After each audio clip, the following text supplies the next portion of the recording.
Ah, ils ont reçu l'ordre de ne pas le faire. Alors s'ils peuvent pas le faire à la télé, on va le faire sur les réseaux sociaux.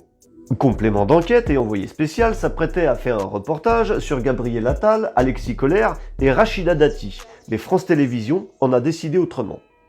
Et ouais, en Chine, quand le gouvernement te paye, tu fais ce que le gouvernement te demande. Sur les réseaux sociaux, on n'est pas payé par le gouvernement. On va commencer par Rachida Dati, qui a été mise en examen pour corruption et trafic d'influence. Rien que ça.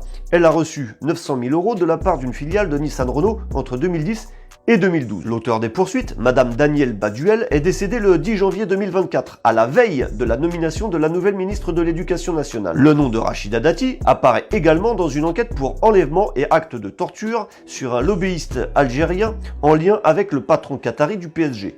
Dans le cadre de cette enquête, la mairie du 7e arrondissement de Paris, dirigée par Rachida Dati, avait été perquisitionnée en 2023. Passons maintenant à Alexis Collère, l'ancien secrétaire général d'Emmanuel Macron, son bras droit. Il est mis en examen pour prise illégale d'intérêt et trafic d'influence. Il aurait abusé de son autorité pour faire bénéficier de gros avantages à l'entreprise MSC Croisière, dirigée par les cousins de sa mère, la famille Aponte.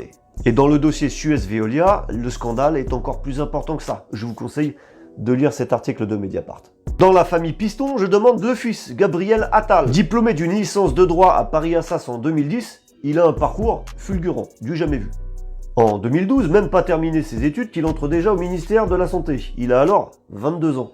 En 2018, à 28 ans, il devient porte-parole du gouvernement, du jamais vu. Et enfin, après 6 mois au ministère de l'Éducation nationale, il finit Premier ministre de Macron. Incroyable. Je dois vous préciser qu'en mai 2023, il a été invité au sommet Bilderberg à Lisbonne. Un bon entendeur.